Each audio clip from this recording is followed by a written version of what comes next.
Tonight on News 5 Live, a bomb threat at the KHMH sends hospital staff and dozens of patients scrambling for safety.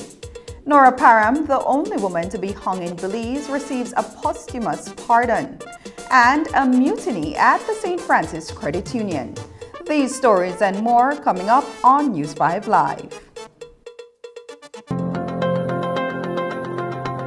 Digi, the premier name in voice and data, is also the country's leading provider of innovative services and solutions for small business and enterprise. At Digi Business, we offer solutions, tools, and applications to support your business needs. Reduce costs, improve efficiency, and excel in a changing world where no idea is too big and no task is too small. From technology advising to design implementation and management, our team of qualified solution sales and specialists can develop a reliable and robust infrastructure, allowing you to spend more time on what matters most, your business. Visit us online to explore how DigiBusiness innovative products and solutions can help your business reduce costs and improve efficiency.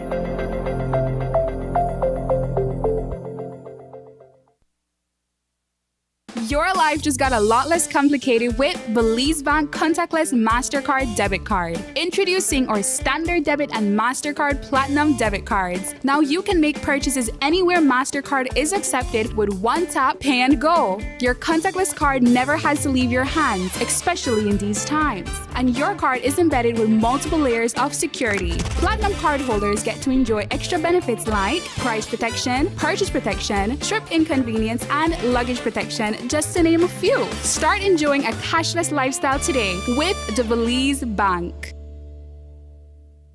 Watch The Truth of God with Pastor Gino Jennings of the First Church of Our Lord Jesus Christ every Sunday morning at 8 a.m. exclusively on Channel 5 Belize. The Truth of God with Pastor Gino Jennings every Sunday at 8 a.m. on Channel 5 Belize.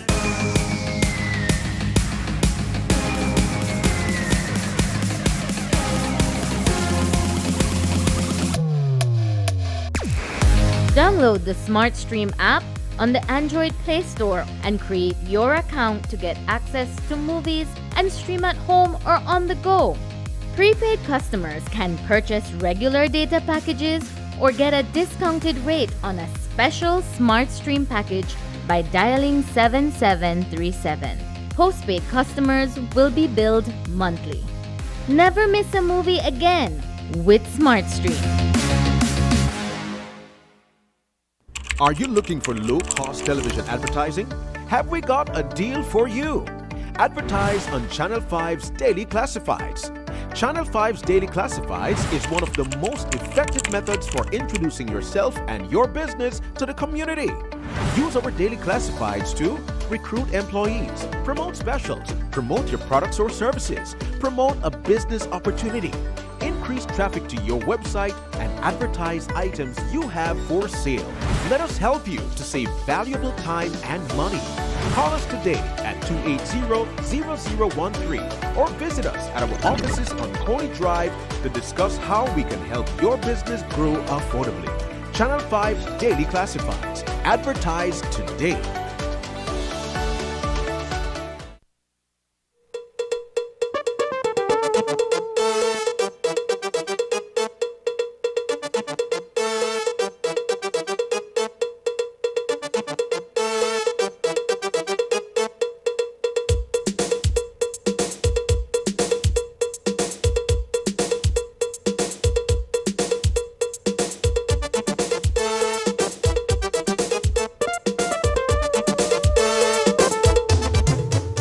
This newscast is brought to you by the Belize Bank Limited. Our country, your bank.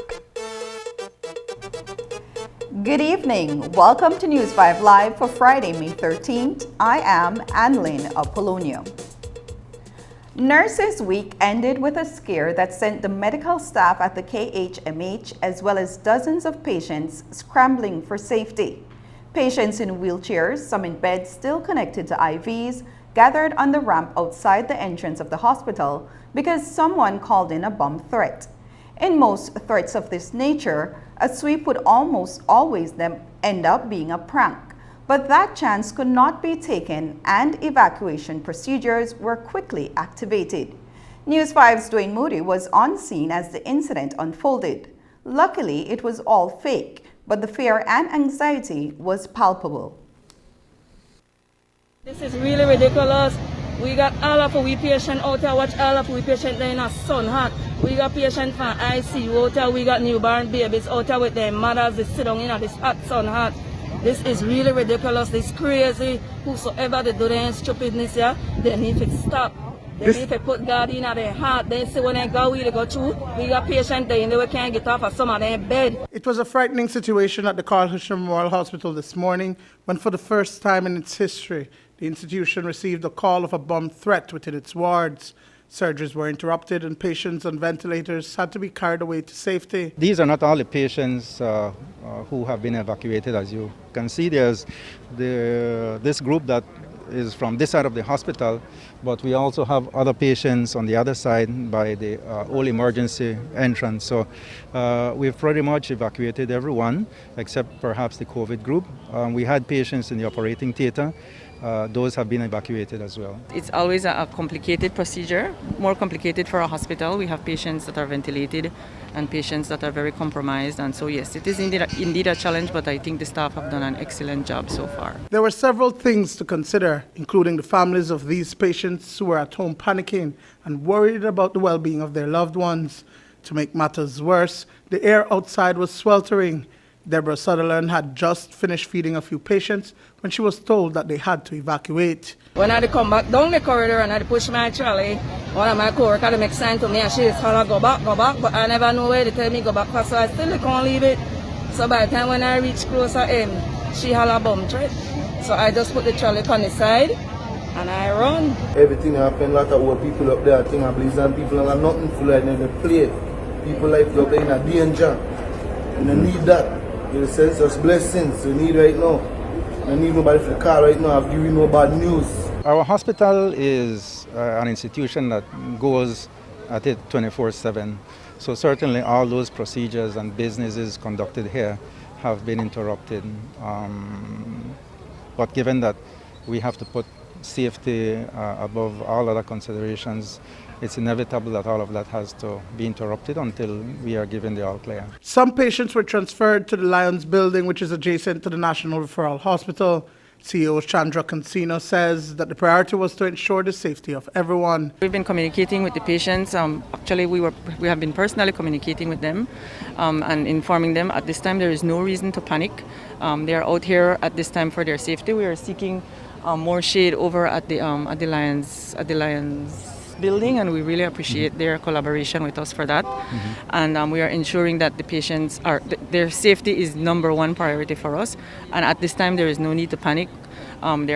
All the staff is with all the patients, and so we have enough coverage to ensure that the patients are well taken care of. Just before 11 a.m., BDF bomb expert gave the all clear. The BDF experts came in and they did their swipe, and they just gave us the all clear about 15 minutes ago.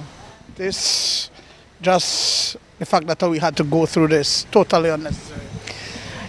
Yes, it's extremely disheartening to know that someone would make a call like this, because it's unique for the hospital setting, since we have to consider patients that are on life support and very ill and vulnerable. So it was surely a challenge, but I must say the staff stepped up to the plate, and thank God it was incident-free. By midday, all patients and staff were transferred back to their respective wards within the hospital. Dwayne Moody for News 5. But who could have made such a threat on the poor man's hospital that provides tertiary care medical treatment to the entire country? Dr. Andrew Sosa, the chair of the Board of Governors at the KHMH, says that the suspect, an individual who has a mental health condition, was discharged from the institution just minutes before the call was made. We've been told that the call has been linked to a particular person who might have psychiatric conditions. Now, I am going out on a limb by mentioning that, and certainly we can't say that this is a hoax up to this point. Hopefully it will turn out to be that. From Carla linked in any way to the hospital? The person identified was hospitalized until a few minutes ago here at the KHMH. So if it turns out to be that person, then, well. According to Dr. Andrew Sosa, the incident, while callous, is being taken as an opportunity for the institution to test its capacity to manage in the case of a natural disaster, especially as the hurricane season draws near. We have to be cognizant of the fact that we are living in unprecedented times. This is not the only scenario in which there is a possibility of having to evacuate the hospital. We are approaching the hurricane season, and that can happen during the hurricane season. The reality of it is that it teaches us, it reinforces the message that we have to be ready for anything and everything. This week was celebrated as Nurses Week under the theme, Nurses, a Voice to Lead, Invest in Nursing and Respect Rights to Secure Global Health. In the House today, Kevin Bernard, the Minister of Health and Wellness, recognized the hard work of these frontline workers, especially at the height of the COVID-19 pandemic. In his comments, he referred to nurses as guardians and a life support. This year's theme highlights the importance of protecting, supporting, and investing in our nurses and in the honorable vocation they have chosen. To do so, we will inevitably strengthen health systems in Belize and likewise around the world. The theme also points out what we already recognize. There is critical need to invest in our nurses and in nursing. We must provide them with every available resource, including training, and we must ensure that they are treated fairly and well, that their working conditions are conducive to wellness, that they are compensated properly, and that their rights are always protected. By building a qualified, competent, content nursing workforce, we transform our entire health system now and well into the future. Nurses are scientific professionals, but they are so much more.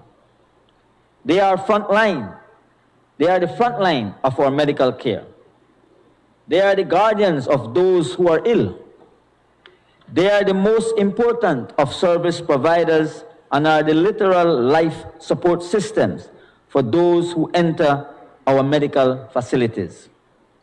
From birth to death, through non-communicable and infectious disease, mental health, chronic conditions in hospital, communities, and home care settings, nurses provide a level of care and compassion we can get nowhere else.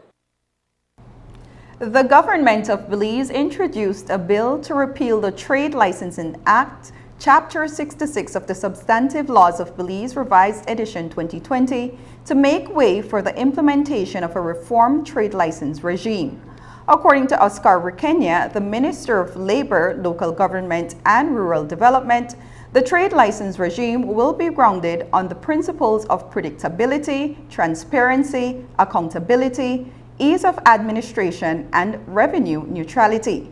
According to Minister Requena, this act has been in the works for the past 8 years, and that discussions have been had with various stakeholders during that period. Chapter 66 of the Laws of Belize makes provisions for the requirement for anyone intending to carry out a trade or sale of goods or services in a municipality, town, city in Belize to apply for a license from the locally appointed Trade Licensing Board to conduct such trade. In 2014, the Ministry of Local Government, the Belize Mayors Association, and the Economic Development Council began working in partnership on trade licensing reform to determine sound recommendations for the application of a new trade license regime. What are the principles of the reform? To institute a trade licensing regime that is grounded on the following principles. 1, predictability. Assessment and fees determined are fixed for a 3-year period. 2, transparency. Elements of the methodology used to determine the fees are published. Applicants can make own calculations. 3, accountability. Eliminates discretionary procedures. 4, ease of administration. The application process can be conducted electronically and online. 5, revenue neutrality. Neutralize the impact of the new regime on the local authority and businesses. Madam Speaker, over the past 8 years, and most recently, several discussions on the establishment of a robust trade licensing regime reform have been had with various stakeholders. The government of Belize brought a $6 million loan motion before the House of Representatives today. The loan in US dollars is from the International Bank of Reconstruction and Development, and it is being sought to assist in Belize's COVID-19 response. According to Prime Minister Briceño, the greatest portion of the loan will be used to purchase vaccines as well as bolster the national vaccination campaign. This loan motion seeks approval for US $6.2 million loan from the World Bank for Belize's COVID-19 emergency response project. The primary objectives of this project are to enable affordable and equitable access to COVID-19 vaccines and to help ensure effective vaccine deployment in Belize through vaccination system strengthening. These funds are to support 4 initiatives. 1, support the purchasing of COVID-19 vaccines. These funds can assist us in financing the purchase of the Pfizer vaccines for children ages 5 to 11 years, and we will also retroactively finance the cost of hundreds of thousands of doses of COVID-19 vaccines already purchased by the government of Belize. Support the purchasing of auxiliary supply kits, personal protective equipment, PPEs, and related needed medical supplies. 3, enable the continuation and scale-up of the vaccination effort, including communication and sensitization activities, additional mobile vaccination units for hard-to-reach populations, and digital monitoring of vaccinations. And 4, contribute to improving the knowledge and capacity of the Ministry of Health and Wellness on the environment and social management aspect pertaining to COVID-19 vaccination and beyond. While the opposition appreciates the necessity to combat COVID-19 and to strengthen our healthcare system, we have concerns that we are house sitting after house sitting coming with lone motions, the government. I remember when I was sitting in the galleries before I was elected to this honorable house, the now Prime Minister and many of the members on that side used to lament that we are burdening the Belizean people with debt, and all we do is borrow, borrow, borrow, borrow, and they promise to be a different kind of government. Yet, every single house meeting, there is a lone motion. This particular lone motion, Madam Speaker, I'd like to point out to the Belizean people that in the budget debate, there was a line item for $7 million to procure vaccines. One has to ask, with the friendships that we have with many world powers that are giving away vaccines, why do we need to take another loan after just allotting $7 million for vaccinations to get vaccines? Coming up, Parliament pardons Parham decades after the only Belizean woman was sentenced to death. Details when we return.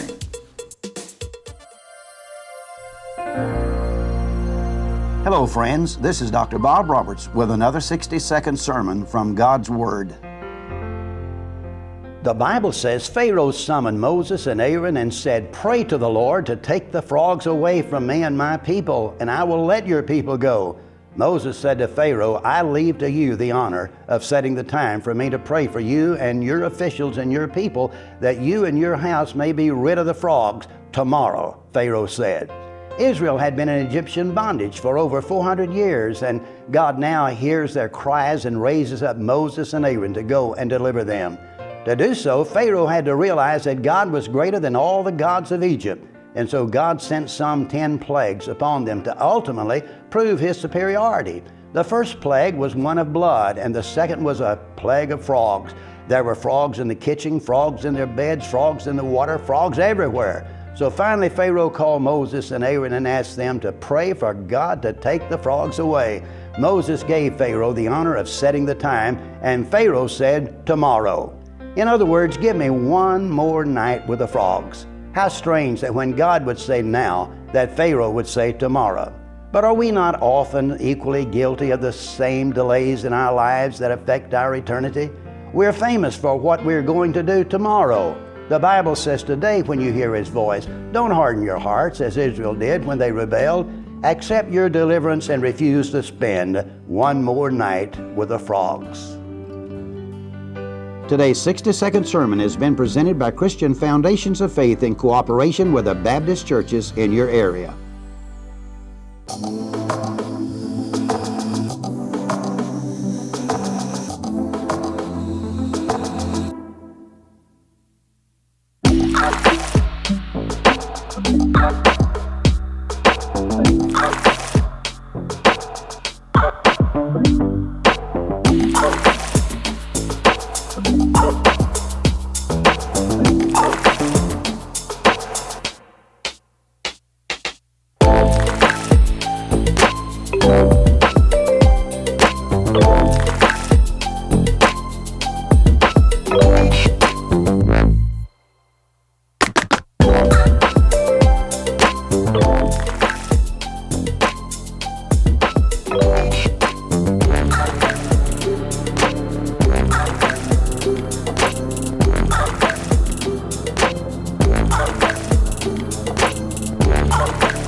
The government of Belize has been blazing a trail and delivering on every milestone of its tax reform program.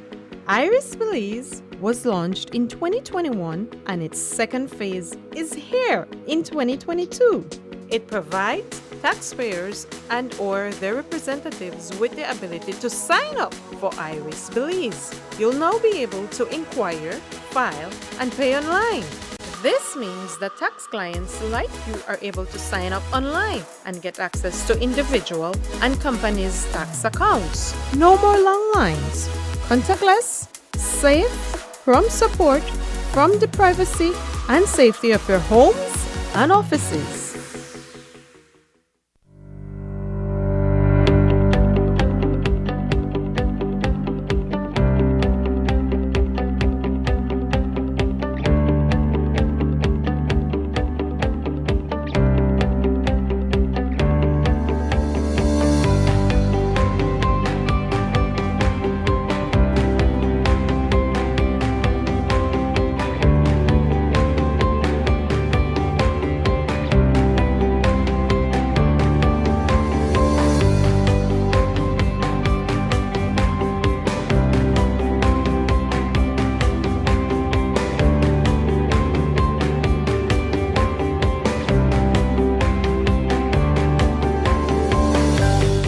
When someone you love becomes a memory, the memory becomes a treasure.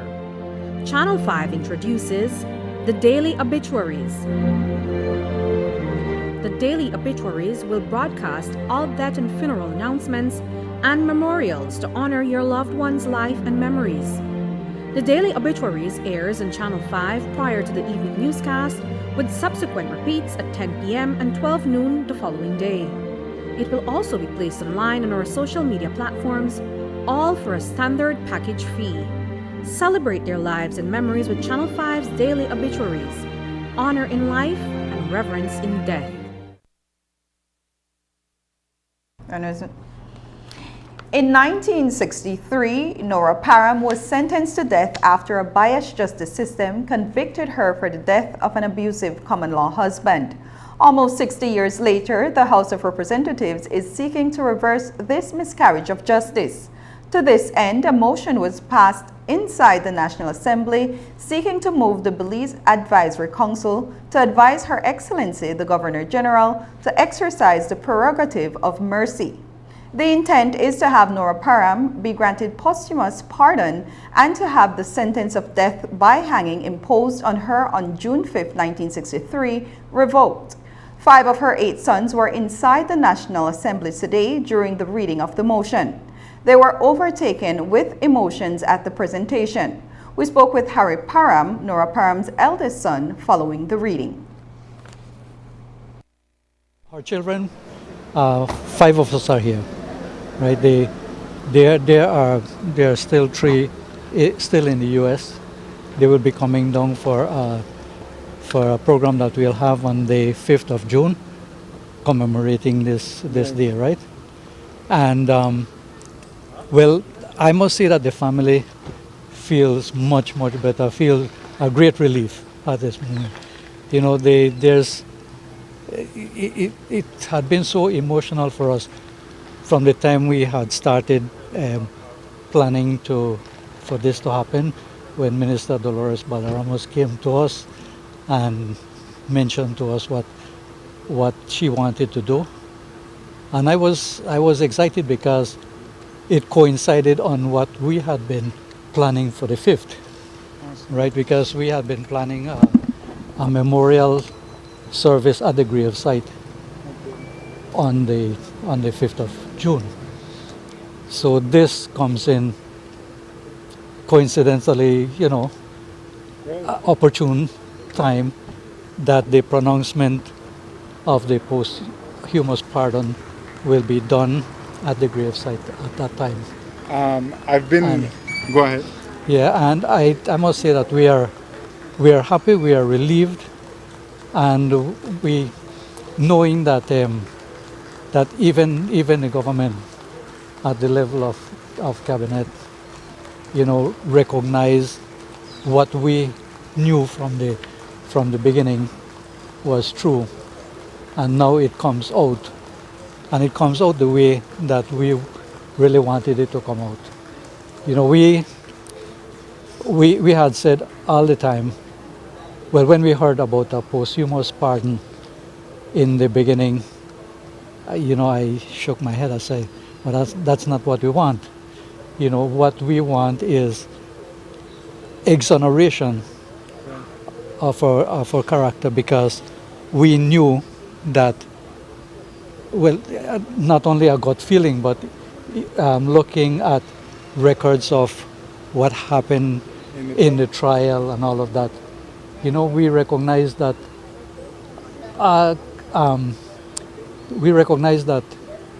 they were not listening to her. You know, they were not accepting her statements. They were not accepting other people's statements. You know, and I saw a great bias when it came to the decision that the courts made, the decision, even the decision of the jury, and even some of the statements that were made. That was, for lack of a better word, pronounced in court, that the jury used for their decision. And even the jury was pretty biased, because I think, if I am right, I think most of them were what we call civil servants, and all of them were men, right?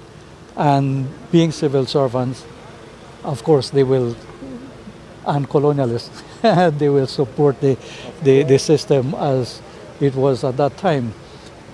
So, no, having this done now is a great relief to us, and we see this as something that, whenever the general public look at this now, they will look at her with a different frame of mind.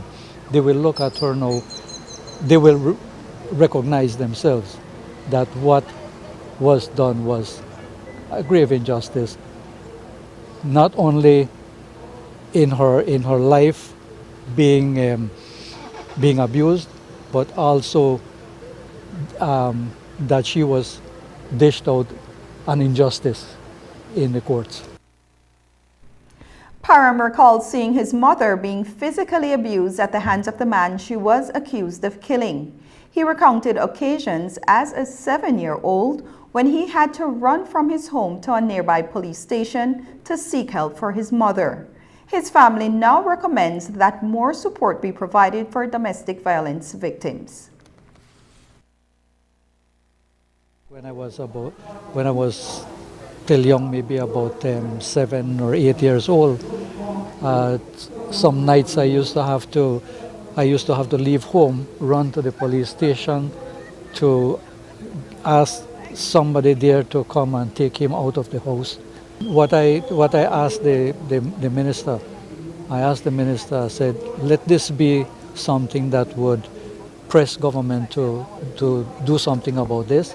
And I mentioned two basic things that could happen, that they could do, is set up in each of the major towns in Belize a place where women or abuse victims, domestic abuse victims, could go to, and there they would be listened to, and not only listened to, but action could be taken to help those people. And also, in each of these places, let there be a house of refuge for people like those, right? I know that there's I think one in Belize City or two in Belize City, right. One in Belize City and one in San Ignacio, I think. But I think we need that in all the major towns, and put people in there who I would say who are human, who feel for these type of things, who could sympathize with these things, right? Because it is only like that, if they get a sympathetic ear, could these people be helped. The motion was brought before the House by Dolores Balderramos Garcia. the Minister of Human Development and Indigenous Peoples Affairs. Minister Dolores and a team consisting of various social and government partners have been working on the motion, which will now be taken to the Senate and then the Belize Advisory Council. The Council will then make a recommendation to the Governor General. During her remarks, Minister Dolores said this move seeks to correct the injustice and stain on Belize's history. 59 years ago, a grave injustice was done in the country of Belize. On the 5th of June, 1963, Nora Parham was executed, leaving 8, and I repeat, 8 children behind at the tender age of 36. Madam Speaker, we shake our heads in 2022, wondering how such a travesty could have occurred in our beloved country. Madam Speaker, let us pause, and I don't wish to go into all the facts today, Madam Speaker, but let us pause to say that that event needed to be corrected. As I said, Madam Speaker, nothing happened before a time, and this motion follows a motion earlier this year in which this National Assembly, this House of Representatives, unanimously passed a motion condemning domestic violence.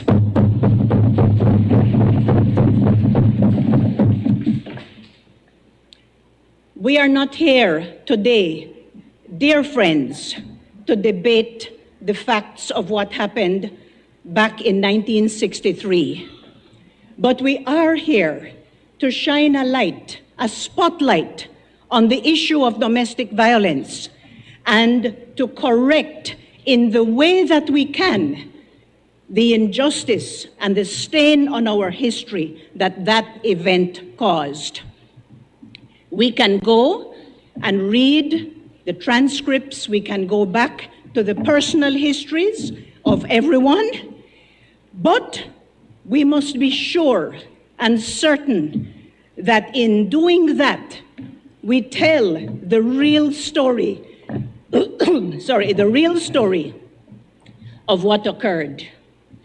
I cannot say what evidence was presented at the time and the lack of defense of Nora Parham, but I can say that let us do today what was not done by the Governor Sir Peter Stallard back in 1963.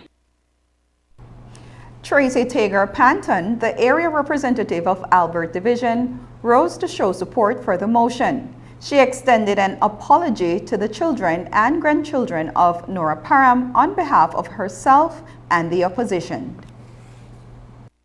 I would like to personally apologize to the children and grandchildren of Nora Parham. I think our nation owes them an apology.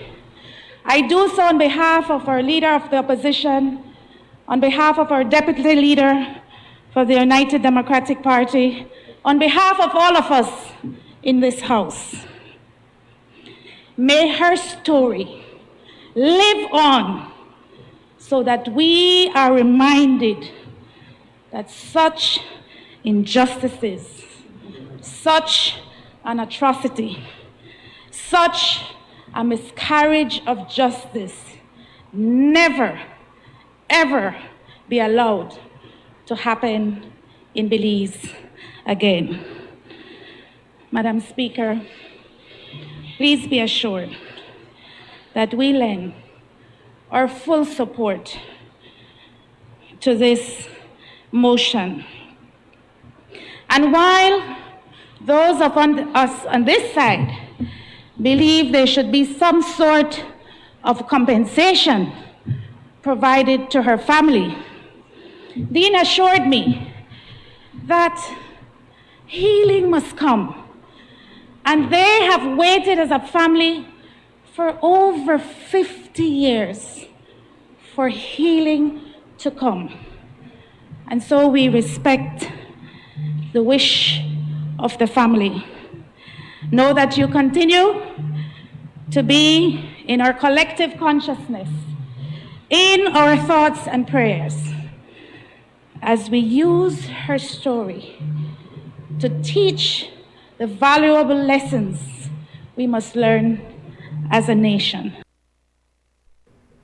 After the break, the Elections and Boundaries Department discusses the upcoming Village Council elections. But first, here's a look at the latest COVID-19 figures.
¿Necesitas un proveedor de servicio móvil que te permita estar conectado con una cobertura LTE rápida y confiable en cualquier instante y desde cualquier lugar? ¿Quieres hablar con tu familia?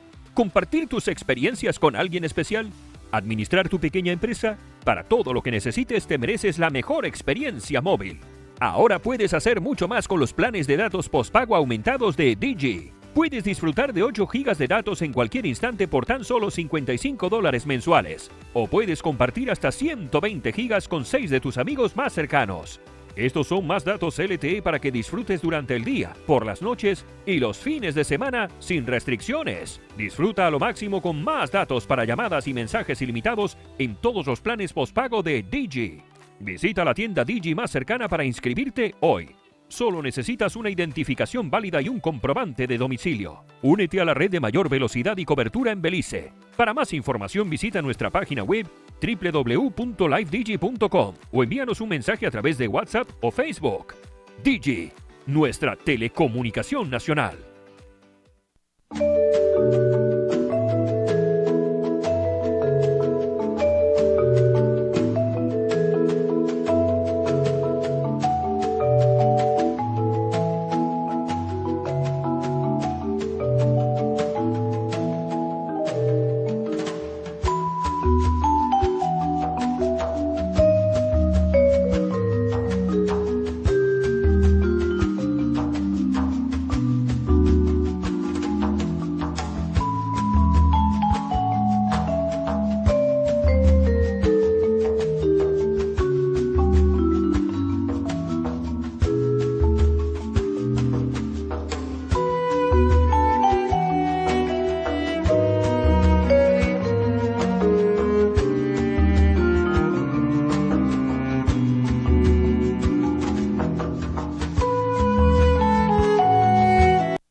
Are you looking for low-cost television advertising? Have we got a deal for you? Advertise on Channel 5's Daily Classifieds.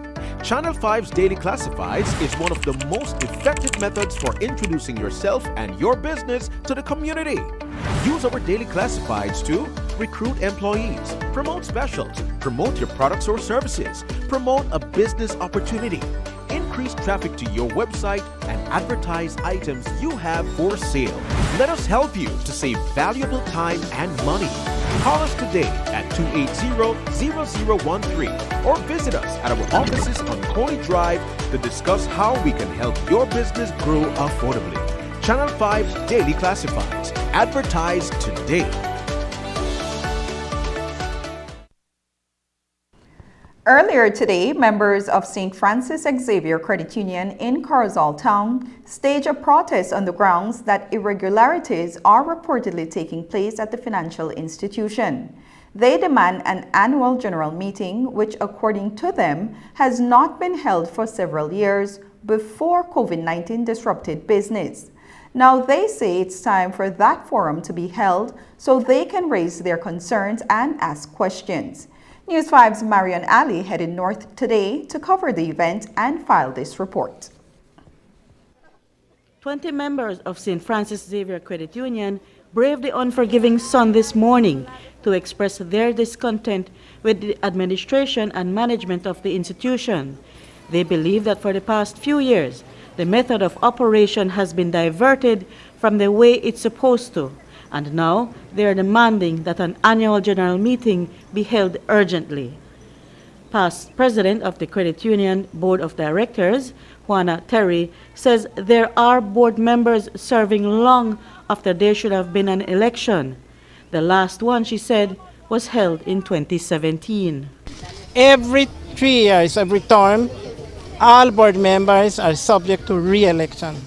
The general manager was dismissed after a time when he struggled with them during COVID. And the credit union remained solid all through the time. And yet he was dismissed wrongfully. If the board is not satisfied, it doesn't have to be renewed though.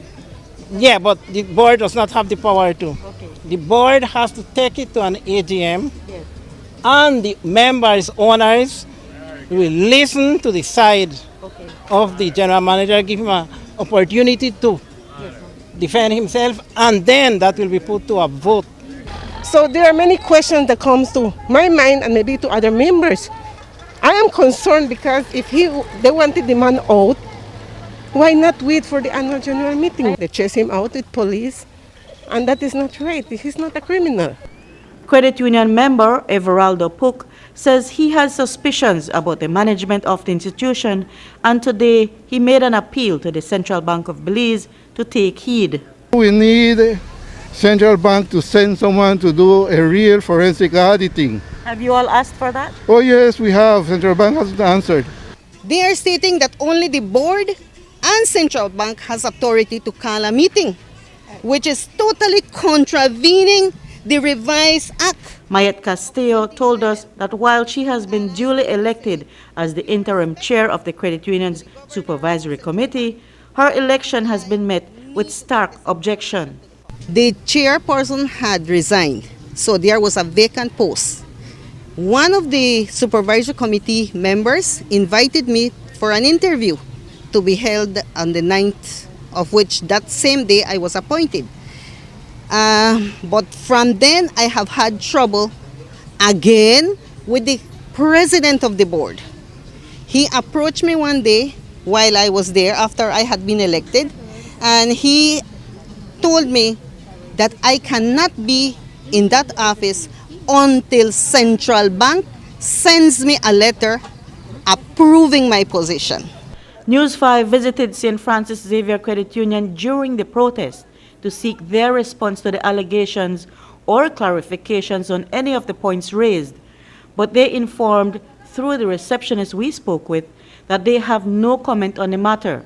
The credit union has sent out 2 press releases, however, one stating that contrary to a press release sent out by a member of an upcoming AGM, nothing of the sort has been planned.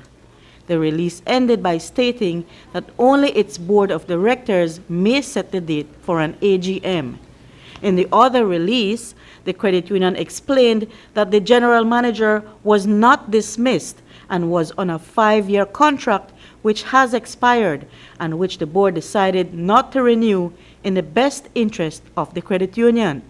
The press release also speaks to allegations of unethical behavior by high-ranking officials as baseless, chalking up the assertions to simply a smear campaign by members who are disgruntled over the contract that was not renewed. In this release, St. Francis Xavier Credit Union set June 26th as the date for the AGM, explaining that the delay was because of COVID-19 restrictions.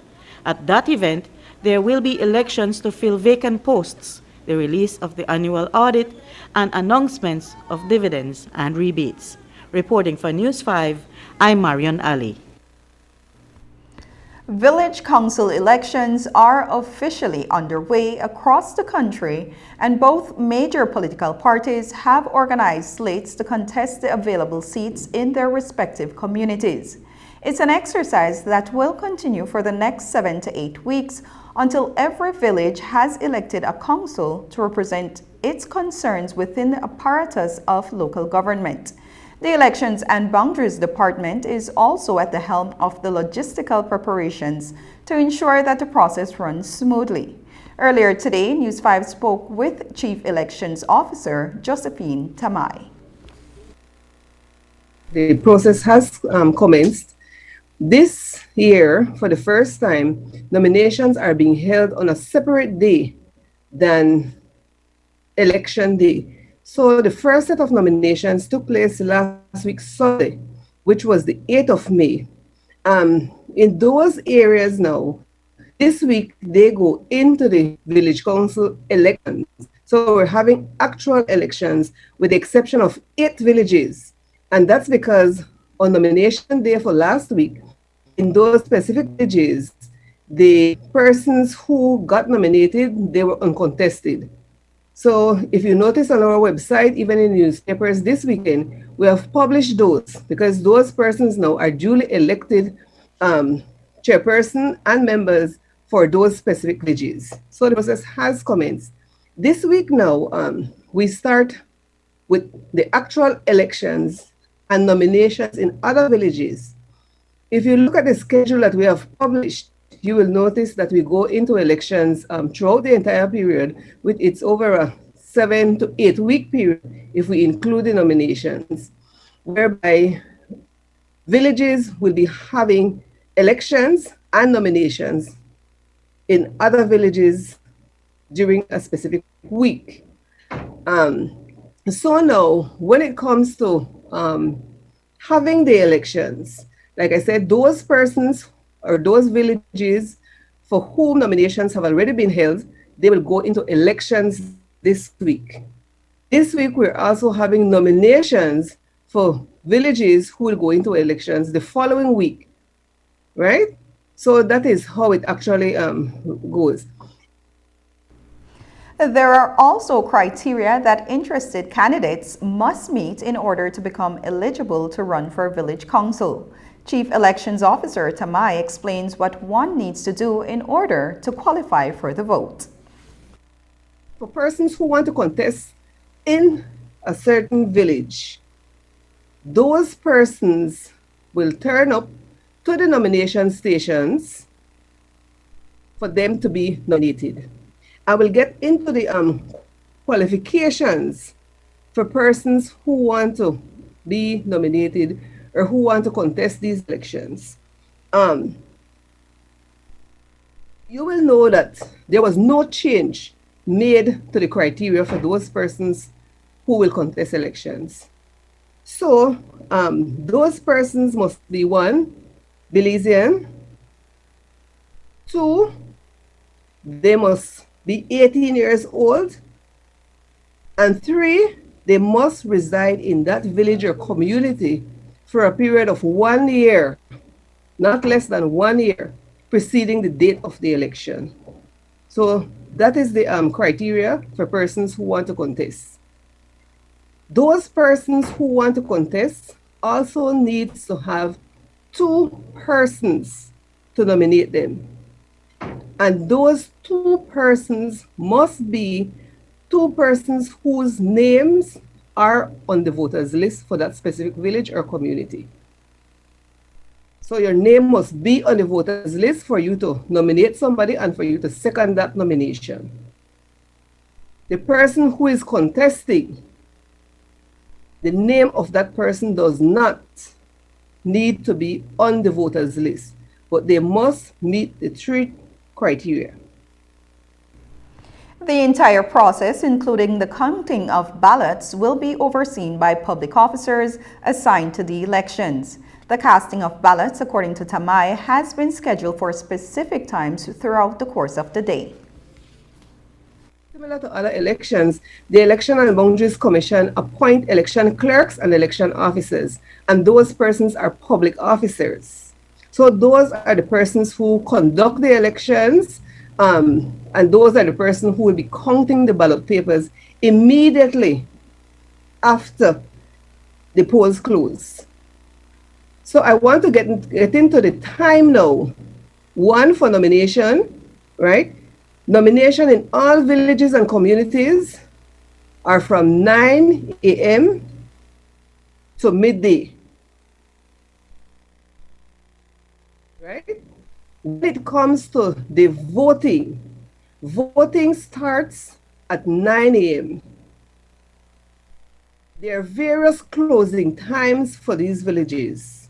We have some that closes at 1, others at 3, and others at 5. And that is determined based on the size and the number of electors in those villages or communities.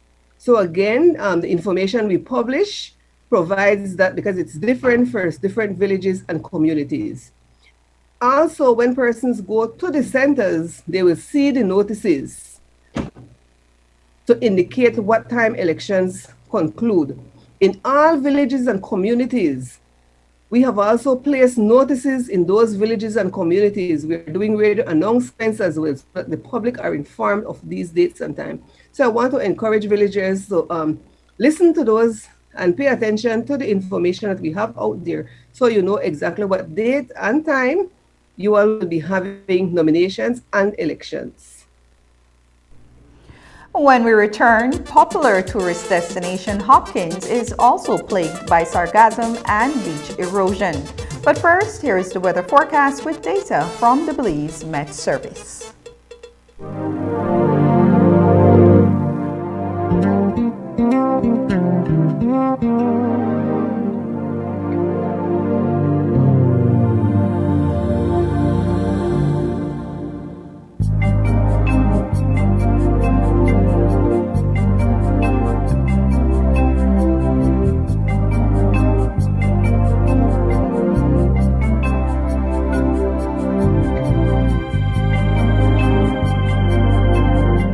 Energy includes the electricity you use daily and so much more.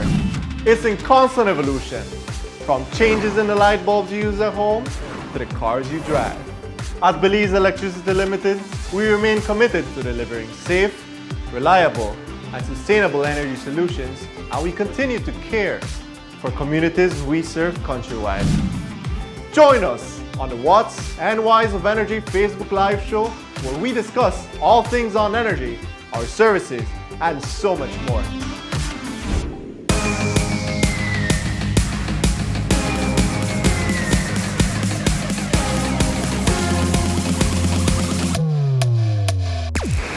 Download the SmartStream app on the Android Play Store and create your account to get access to movies and stream at home or on the go. Prepaid customers can purchase regular data packages or get a discounted rate on a special SmartStream package by dialing 7737. Postpaid customers will be billed monthly. Never miss a movie again with SmartStream. My name is Wilmer De La Rosa from Santa Elena Town. I am currently a student at Cayo, set for employment training. enrolled in the electrical installation program. In late July 2021, I got a confirmation that I was a successful applicant and would be granted a scholarship from Social Security Board. It was one of the proudest moments for me. I felt very excited to start this new path in my life. So far on my journey as a Social Security Board scholar, my vocational technical scholarship has assisted me in achieving my life goals in so many ways. For one, it has renewed sense of purpose, another chance at professional development, and a start at a new career. This opportunity has paved the way for me to excel in life as an individual and as a member of society. Great things are coming after I graduate from SET. I can promise you that. Applying for a vocational technical scholarship through the Social Security Board is simple and easy. I would advise young people in need to apply. It is possible to create a fulfilling and fruitful life with a Social Security scholarship. Believe in yourself and your abilities and skills. I always say the key is to always keep an open mind and let your determination be your motivation.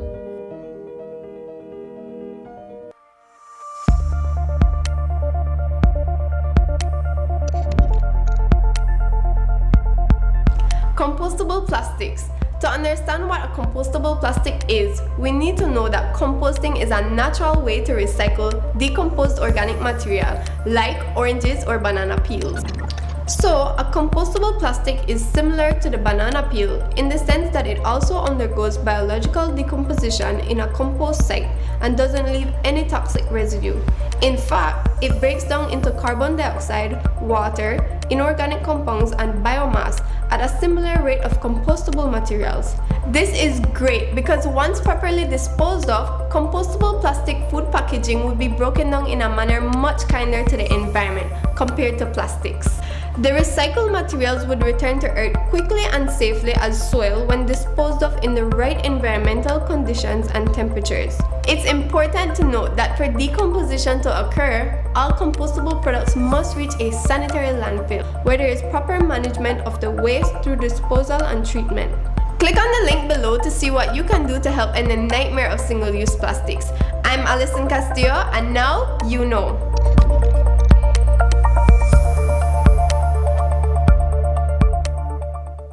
When someone you love becomes a memory, the memory becomes a treasure. Channel 5 introduces the Daily Obituaries. The Daily Obituaries will broadcast all death and funeral announcements and memorials to honor your loved one's life and memories. The Daily Obituaries airs on Channel 5 prior to the evening newscast, with subsequent repeats at 10 p.m. and 12 noon the following day. It will also be placed online on our social media platforms, all for a standard package fee. Celebrate their lives and memories with Channel 5's Daily Obituaries. Honor in life and reverence in death. The Belize Social Investment Fund, through funding from the Caribbean Development Bank, acquired 260 Dell laptops. The institution has partnered with the Ministry of Education to hand over these electronic devices to improve the learning experience within the classrooms. Today, St. Vernon Technical High School was a beneficiary as part of a wider initiative by MOE. News 5's Dwayne Moody attended the brief ceremony and files this report. It is part of an initiative from the Ministry of Education to equip high schools with laptops to support hybrid learning within the institutions. And today, St. Vernon Technical High School was the recipient of laptops from the Belize Social Investment Fund. It is 5 high schools, and we chose the 4 high schools from the south side, which is Mad William High School, St. Vernon High School, Excelsior High School, and Lizaraga High School, Belize Rural High School, and we chose a school in the south that is a new high school, Bay Vista Government Secondary School. Sorry, Excelsior is not a part of this one. So how will the laptops be used at the institution? How they will be used? Definitely to be in both of our computer labs, because currently we have outdated machines that are moving quite slow, and so my students will benefit definitely for our 2 labs to use them in that. All right, so that's the plan. We use technology, we do technology connected lessons, so with that they will be able to use it not only for the business subjects, and the subjects that are like information technology or the computer literacy courses. Chief Education Officer Yolanda Gongora says that aside from the donated equipment, there is a level of improving the virtual learning experience for students. The hybrid in some of the schools may have to continue because of the space, the size of the classrooms, but in order for them to be able to provide that for the students, we would have to provide a device for the student at home. We are also looking and having conversation with Digi in order for us to upgrade some of the schools. So what is happening right now, they're going to the individual schools to review the infrastructure where the internet is going and working on the areas that need to be, for example, if you're getting 500, ensuring that the entire campus is spread out in that area. Dwayne Moody for News 5. Curriculum reform comes into effect at the start of the new school year in September. For many, it is about cutting out the fluff. However, Chief Education Officer Yolanda Gongora explains that discussions began in 2018. It was later reaffirmed by the COVID-19 pandemic that the number of subjects taken by students is voluminous and there must be some level of integration into core areas. This, the Ministry of Education believes, will prepare students to assist with the economic development of the country. Gongora says education is not about volume, that is, but about quality. I'm not a part of the committee and the group that is coordinating those efforts, but we have identified that there are over 10,000 learning outcomes. Those are the areas that we're looking at. At the end of this month, the ministry senior team, myself, CEO, and minister will be receiving the actual recommendations for that curriculum change that we'll be making. After we do that revision, then it will be launched. Integrating the subjects, reducing the learning outcomes. For example, we looked at PE. We were teaching PE isolated, but PE can be taught with life skills. It can be taught within this science subject. So if you're doing general science and you have to deal with your body, your weight and stuff like that, then we integrate PE. So instead of teaching subjects isolated, we are integrating now. We are hopeful that our teachers, I know that they are very supportive. They've been going from district to district, and they know and recognize that it is time for us to reduce the number of subjects. In some schools, you had 14, 16 subjects. And remember, with CXC in secondary schools for CSEC, for you to be that top student, you used to sit 22, 23, and so those were independent. That took a lot from the child. It's not about the volume, but it's about the quality.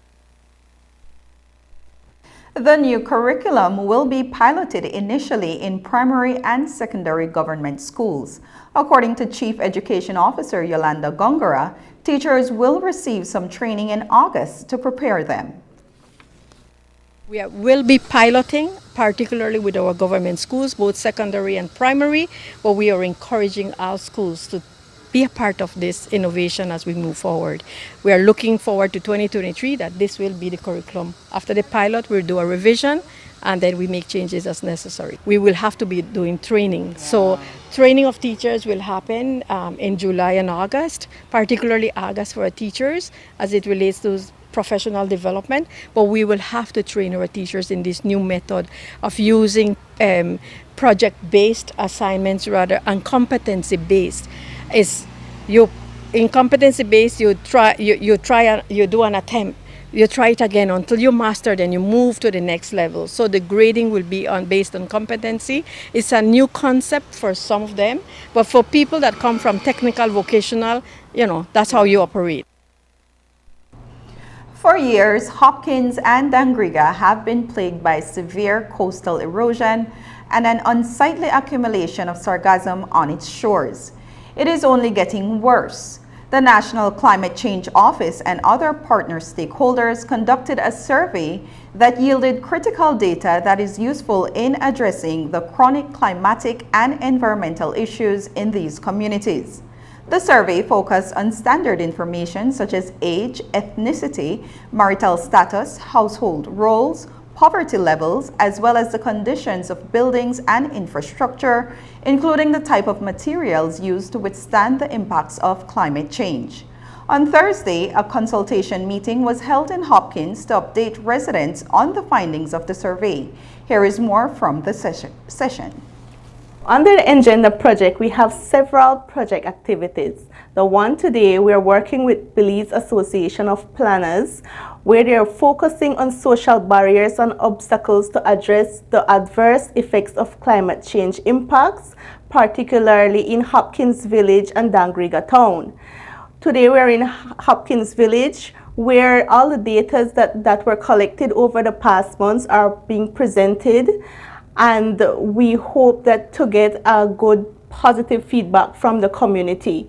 The idea is for the community to be able to get enough information and capacity building for them to be more resilient from climate change impacts such as hurricanes and other natural disasters that affect Belize and our coastline. We had recently done the CAP survey, which is a knowledge, attitude and perception survey on climate risk and disaster risk. And now what we're doing is we've put everything together, all the data we've collected on those 4 elements, that is buildings and infrastructure, ecosystems, social policies, institutions, and individual capacities and urban governance, and sharing with them some of the recommendations that are necessary to build the resilience of the community to climate change. This meeting is very important to us because with all of our projects, we tend to be fully engaged with the community because we always believe that the community knows best as how to address their issues and their problems. Erosion is something like it happens yearly, but this is one of the most tragic one per se. To be honest, like being on the beach from a young kid, I would say, like about good 15 feet of beach have already been lost. Sargassum we're experiencing here is from like south to north, like the entire village, and it's like about 6 feet of sargassum. Well, the erosion, I say that sometimes when we have this sargassum, it erodes the beach, but after that, sometimes I see the natural process when the beach reclaim like the sand back, and so the natural beach come back. But from my little knowledge and experience, I've noticed that to me the beach is further up, like the erosion is coming along the ground or the land. For sure, I live on the beach, and I wouldn't want that later days to come I have to run away to a higher ground because probably the beach is eroding further and further, and it's hard to stop it. So I think we need to have more community-minded people and use our own scientific knowledge to help us to stay on our beach because it's a part of our livelihood. Like me, I love the beach. Like the beach is my park. So it's hard for me to wake up daily and watching it going. So like the workshop helps. One of the key things that we emphasize coming out of this project is that you cannot look at climate change as a sector. You cannot look at it in solo. You have to look at it integrated. And I think Hopkins Village represents the ideal pilot demonstration where you can bring in all the elements of resilience. Just ahead, Time to Eat is relaunched 2 years after the start of the pandemic. Stay with us. We live in a world obsessed with the latest trends, fashions, and lifestyles, setting unrealistic expectations and wanting to alter everything about ourselves. How is this affecting our self-worth? What if we were able to silence all the noise and focus on what really matters? Join us right here for Sagebrush Church as we begin our new series, Identity Theft, where we will discuss how to live in a world with ever-changing standards of perfection.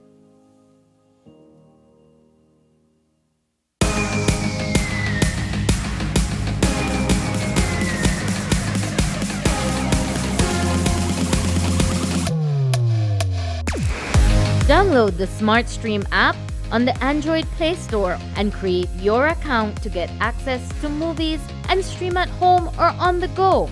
Prepaid customers can purchase regular data packages or get a discounted rate on a special SmartStream package by dialing 7737. Postpaid customers will be billed monthly. Never miss a movie again with SmartStream.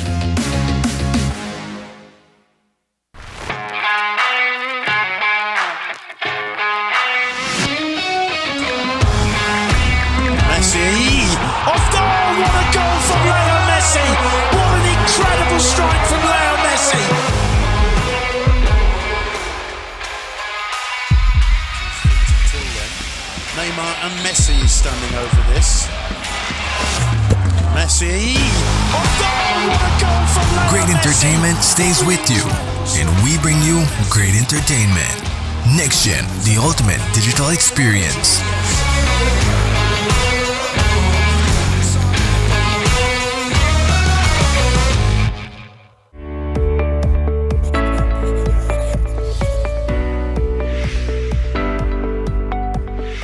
What is the Pfizer COVID-19 vaccine?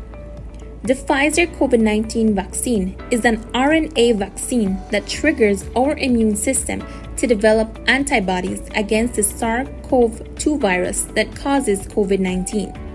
It helps to reduce hospitalization, severity of the disease, and death. What is the Pfizer vaccine made of, and is it safe? The Pfizer vaccine is made up of mRNA messenger ribonucleic acid, which are molecules that carry the genetic information needed to make proteins, lipid, salts, and sugar. It is safe for persons 12 years and older and does not contain the COVID-19 virus, hence cannot cause infection. Tests have shown that the vaccine is effective against current virus variants. Who should take the Pfizer vaccine? The Pfizer vaccine should be taken by persons 12 years of age and older who do not have severe allergic reaction after a previous dose of vaccine or have not had severe allergic reaction to any ingredient of this vaccine. 2 doses of the vaccine are required 3 weeks apart. If you are between the ages of 12 and 17 years, you are required to present a signed consent form before you are vaccinated. What are the side effects of the Pfizer vaccine? Some common side effects of the Pfizer vaccine are headache, fatigue, muscle pain, fever, chills, and swelling at the injection site. If side effects persist, contact your doctor as soon as possible. Does the Pfizer COVID-19 vaccine prevent infection and transmission? No, vaccination alone does not prevent infection and transmission. We are still required to continue to wear masks properly, physically distance, wash and sanitize hands often, practice proper coughing and sneezing hygiene, and avoid crowds.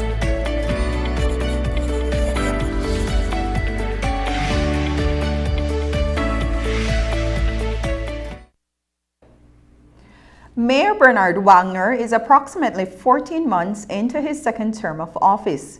He was first elected in 2018. 2 years into his first term, the council experienced its greatest setback as a result of COVID-19. The pandemic further amplified the financial difficulties Mayor Bernard Wagner and his team reportedly inherited from the previous council. The mayor came under heavy public criticism during his 2021 campaign as residents sought to take stock of his council's performance. Now, 14 months into his second term, we asked him to rate his council's performance. Here is what he told us. Excellent. We out of our 4 years, listen, we were faced with COVID for 2 years, so you have to put a start of asterisk to our performance, that we faced COVID. And I continue to say that any other council who would have been running the city would have failed.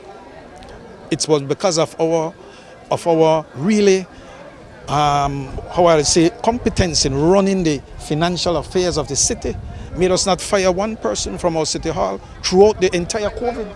Many of the other business establishments terminated workers. You could recall prior to COVID, in March of 2020, the Belize City Council retained all its workers. Certainly we said, all right, we'll work along with you, we go on half pay, but we never terminated anyone.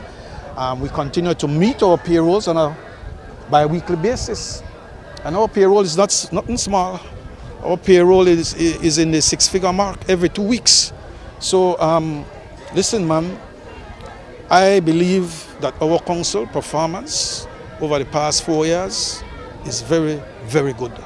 And now we have work to do in the remaining two years in terms of really fulfilling those infrastructural commitments that we made.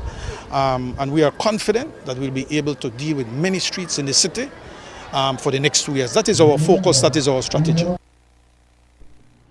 The Belize City Council's finances are gradually improving following a stiff financial blow at the height of the pandemic.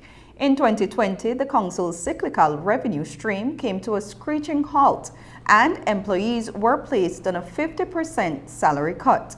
But with the rebound of the tourism industry and the resumption of nightlife in the old capital, Mayor Wagner says his council is experiencing an encouraging comeback. Here is what he told us when we caught up with him on Wednesday. We are gradually seeing coming back to, so to speak, of where we were prior to COVID-19. We will never get back to exactly where we want to be. The city is still owed significant sums of money. We continue to pay down obligations that have been on the books for some time. When I came in office in 2018, we had vendors bills that were owed in the neighborhood of 13 million. I have since brought that down to 5 million. We inherited a bond which was 20 million. We have brought that down to 11 million. So we have really been paying down on obligations of the city that we inherited. We continue to be beset by the fact that a huge percentage of residents in the city have not been paying property taxes, and rightfully so. They went through a 2-year COVID related, but we want to begin to reach out to those property owners to begin to contribute back to the city. We hear every day that you want my street fixed and you want the drain clean, but you are not paying the taxes. So it has to be a balance. The property owners and the residents have to recognize that at the end of the day we can't do any work if we don't get the relevant taxes in to carry out the work. Time for Eat. It's the brainchild of Carlo Habet and features Dig the Artist in the lead role as Lex. Lex is Belize's hottest musical artist, finally getting his due after years of hard work. His big payday is doing the political rally rounds for the leading political party as they parlay his popularity into votes for the upcoming general election. After one of the rallies, as has become customary, the minister's right-hand man and Lex's handler, Darren, tries to use Lex to pick up women and party. After trying to fight it, he is surprised by some unexpected guests, and they all get swept into Darren's plan. It's set to be released digitally on social media in the days ahead. Earlier today, Habet and Stig dropped by to discuss the release of their movie. So it's unfortunately not so new. We had actually originally premiered it at 2019 Belize International Film Festival. But because of COVID, that whole year was dead. We made a couple more festivals between 2021 and early this year. And at this point, that's what was kind of holding us back from putting it out publicly. But now that we've made the festival rounds, we want to give it to Belizeans. It's really a Belizean film made for Belizeans. I think we understand it better than anybody else out there. So I just want everyone to see it pretty much. Indeed, I do recall, now that you've mentioned it, that you guys did the media rounds to sort of launch this particular piece. Talk to us about the rollout this time around. Sure. In a sense, man, it's really been a bit quick in the sense that we just want to get it out there. And I think we also want to start to make something else. And so for us, it was just about, let's do the first one. So this movie really is just the first. It's a proof of concept. It's character driven. It's an ensemble cast. It's really great. Everyone did an excellent job. And really, it's just to kind of show Belizeans what we can do with really little at our disposal. So hopefully with this, we get a little bit more support, a little bit more money, a little more sponsors. And the next one could be a little bit more family friendly. What is the movie about? I'm certain that people want to know, okay, what am I going to go and watch, or what am I expecting from this particular movie? Yeah, so first of all, it's very mature. It's very independent film feeling, very gritty. It's dark, it's a dark comedy. But I thought that was very fitting because I feel like Belizeans also, we have a pretty dark comedy. I say we like take bad thing, make laugh, right? And I think in a sense that's this. A lot of things that you're going to see, I feel, are things that we're familiar with. But I wanted to put it in such a light whereby we're able to say, hey, Is that what we really look like? But I think really underneath it all, it's a struggle of how young adults are trying to make it in today's society. You know, economically, socially, culturally, things are changing. It's not the same beliefs of our parents, for instance. It's not easy for us to go out and just get a house or build a house and these kind of things. It's tough. And so that mixed with a very highly politically charged environment kind of leads to some, you know, sometimes questionable choices. And I think that's kind of what this movie is trying to shine the light on. Well, this is a little bit different than, you know, music videos, me getting in front of the camera and just lip syncing and lip singing my songs. This time I actually have a script, I have a role, and I'm excited for people to see it. I'm excited to see what people say about my acting. And it's a good film, man. Like Carlos said, it shows what us, especially young adults, have to go through sometimes to become what we believe as successful. You know, sometimes we make the wrong decisions, we surround ourselves around the wrong people, and in a funny but dark way, it shows the reality in Belize right now. What was it like for you guys? And this would perhaps require you to jog your memory since it's been a few years since you actually acted in this particular film. But what was that experience like for you? Well, I was a bit nervous, actually, surprisingly, but it was good. You know, I've been working with Ignite since like 2016, you know, so I know them, we have a relationship. Some of the actors in the film, I know them personally as well. So it was a fun atmosphere, but I had a little, you know, nerve. Anything else you want to pitch out there for people to come out on Saturday to have a view, or for people to look forward to it on YouTube? Listen, it's a fun film. Come out, I don't know, I regret it. A lot of comedy, but like I said, reality, and it has a message, so bring out to your friends and family. On Saturday, the National Committee for Families and Children will hold activities in commemoration of International Day of Families. This year's theme is Families and New Technology. Executive Director of NCFC, Franisha Augustine, says the day's event at the Battlefield Park will include several booths with agencies promoting the services they offer, as well as DJs entertaining. She speaks of the importance in celebrating families. We want to celebrate families. It's very important for us to start to celebrate families here in Belize. Families are an important element in our life, in a child's life, in an adult's life. So it's important for us to celebrate it. We will also have games for children, such as the watermelon eating contest, lime and spoon, three-legged race, for them to be engaged with their families. The Princess Royal Youth Hostel is being renamed this weekend after carrying the name that it was inaugurated with several decades ago. While the administration and residents have come up with a more fitting name, they share an enduring bond that also makes them a family. Tonight's episode of On the Bright Side focuses on the youths who are residents of the facility and how their lives have changed for the better. Here's Sabrina Daly.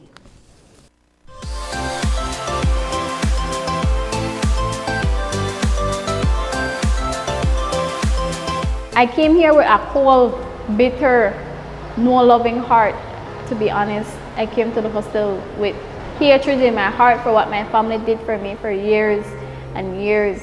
It builds up and it can't come out. These are the emotions felt by most children who walk through the gates of the Princess Royal Youth Hostel for the first time. Abandonment. A common theme would be the curse to be cured. Samantha, an assumed name to protect her identity, has lived in this system for the latter part of her teenage years. In fact, she has committed all those dates to memory. Her first trip, the day she left, the day she returned, and the day when she will be able to leave. I feel like the world was against me, like I didn't have anyone on my side. I've hated coming here far away from my family, my friends, my freedom to go anywhere I want, to stay up late, to be myself. I didn't like coming here at first. I didn't see it as a place for me. For children like Samantha, cases like these where they are placed in a live-in facility are all too similar. For most of these kids, their response to feeling like no one is there for them or no one will protect them is rebelling. My family will watch my father do meetings, but they won't do anything because they're afraid of him. He was very abusive. He would let me kneel on a grater with 2 cement blocks in my hands and stay on that grater for 12 hours without eating, using the bathroom or anything. If I want to urinate, I will urinate right there or defecate right there at the same spot. And if families don't, it's hard to think strangers will show care to strangers.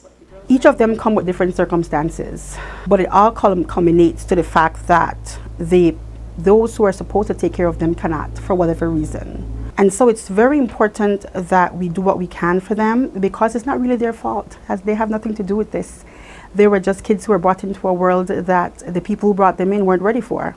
For everything, there is a season, a time for every matter under heaven, a time to be born and a time to die. Samantha loves to read. The year was 1953, the country, British Honduras. One of her latest reads is from Belizean author Alan Daly, who tells his life story of being in the same system Samantha is a part of, the hostel, decades ago. Alan visited the kids at the hostel and shared his books, but that wasn't the only thing Samantha got. Giving back to that institution, and also to encourage the young lady that is graduating from Youth Hostel, I decided to undertake and pay her scholarship. And I feel like it will be a blessing to her, an encouragement to her, but as well as an encouragement to the other kids to motivate them to do well. A Boy Called Black Mint. Yes, I have read that book in 3 days' time. That book is very inspiring to me because I like books like these, like to learn about your life. To me, his life was very almost similar as mine, because he was abused just like me, and that really let me get more attached to the book. He let me feel like I can do the same thing as him and to be accomplishful and never give up on his dream just as I do. And I really appreciate and thank that he has offered to pay my school fee to me so I can continue my studies and to be someone in life. And in reading his book, she realized early on that her career choice may need to change. I said I will take science so I can be a nurse, but I've changed my mind. I've started writing a book because I'm writing my own story at my whole life in one combination, so you guys will know everything and how hard and how you can change. Because not everyone will stay one way in life. Everyone has a time and a period to change. We want to say this, we are family. We are a family at this facility. Those children are ours. And we treat them like that. And we take care of them like that. When they see all these people who love them and want to take care of them and want to listen to them, it's like, oh, so I am important. I do have a role to play. And that dynamic changed them in an instant, because then they start believing in themselves.